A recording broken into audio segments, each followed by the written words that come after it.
Our next speaker is somebody that Rich talked about authentic. This is somebody that I truly feel is one of the most authentic people I've known in my life, and he does embody the spirit of Terry McCann. He's a hard worker. He's a family man. He's a Midwesterner. He's a sports lover, and he's somebody that continuously comes back to the club and contributes and gives something back. And I know that Terry had paid a significant influence in both his personal life and also his business life. So help me welcome Guy Knuf.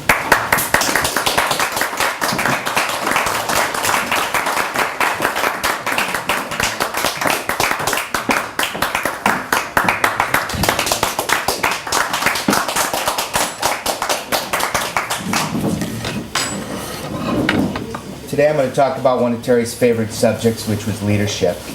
The title of my speech is How to Be a Great Leader, Terry McCann Style. Terry exemplified many great leadership skills. He taught me many lessons right here in this club about strategy, leadership. Terry was not tall in stature, but his words were. I truly believe Terry had within him a best-selling novel on leadership, had he ever written it.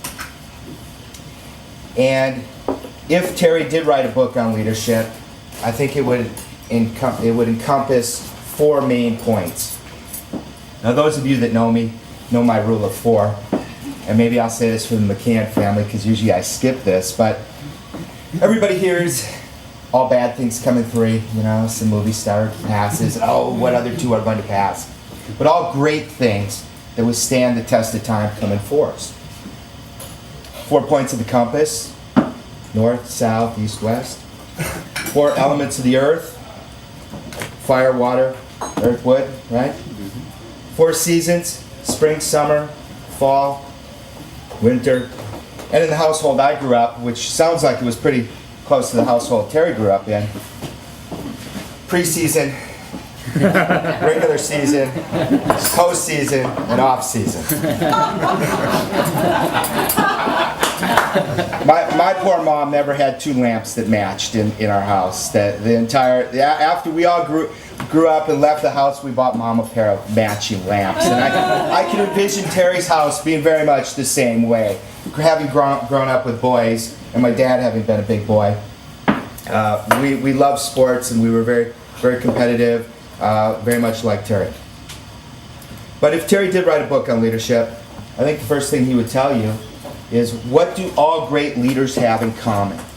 You could go to Barnes & Noble, you could pull every book off the shelf and read them. There's only one thing that all great leaders have in common. Some are charismatic, right? Some lead by example. But all great leaders have one thing in common, and that is they lead. Leaders lead. Simply said, Terry was a leader. In this club, Terry was never the sergeant of arms. He was not the president of this club. He didn't hold an executive position in this club, but he was a leader in this club.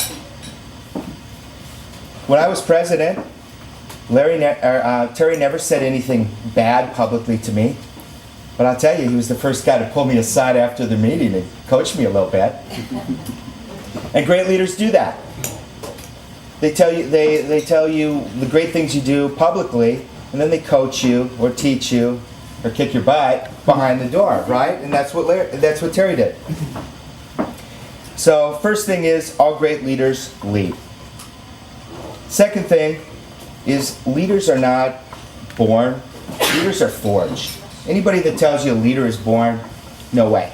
I think it's Hollywood. Hollywood makes us think what leaders look like. If you first saw Terry, you wouldn't know he was a leader. But the minute he spoke, you knew he was. When I was in the Marine Corps, I remember in boot camp, there was this guy. He looked like Rambo. He was buffed and he had the cut stomach, and you'd have thought, this guy, he is it. He's going to be a leader. And within days, he was laying on the floor crying for his mom to go home. And it isn't the way you look, but it's what's inside you that makes you a leader. Leaders are not born. Leaders are forged. And I know Terry believed that, and he exemplified that as well. The third thing is that leaders have an infectious passion. Terry had that. And Terry used to I can't do it, Terry, but Terry used to have a yellow pad. He used to pace up there. And he would say, yeah, Toastmasters, you're not supposed to have notes, but I'm carrying notes. And he would tell you examples of other people that helped him, that were great speakers that used to walk and carry notes. So nobody ever gave Terry a comment on that you didn't have to use notes. But Terry had so much information that he wanted to give you that he had to write it all down. It was just too much. So in honor of Terry, I'm carrying my yellow pad today. But Terry had an infectious passion, and he'd get up and he loved to talk about strategy, leadership. His eyes opened up when he talked about wrestling or surfing. All great leaders have a passion, and people want to follow people. It is infectious if you have a great passion. If you're a leadership in your company or an organization, if you're passionate, people will follow you.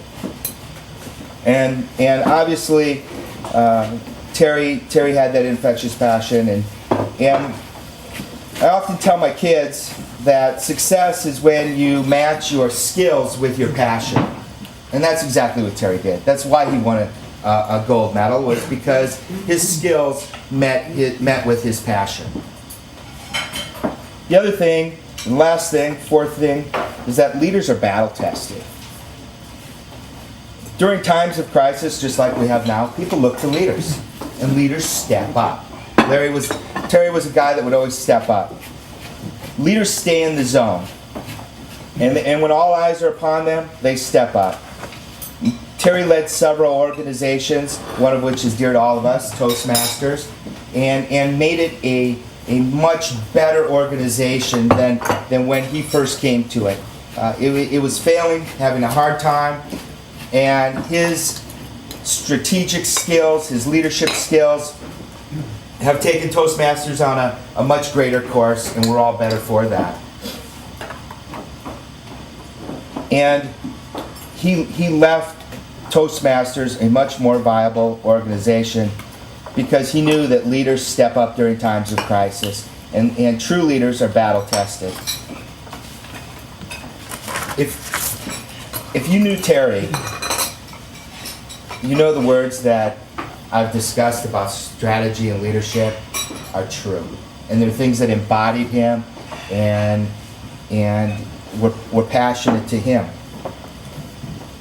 But don't worry, if you didn't know Terry, we are all a collection of our own experiences. And Terry would have been the first person to tell you everybody that forged him. He loved to get up here and tell you stories about all the people that influenced him and made him who he is.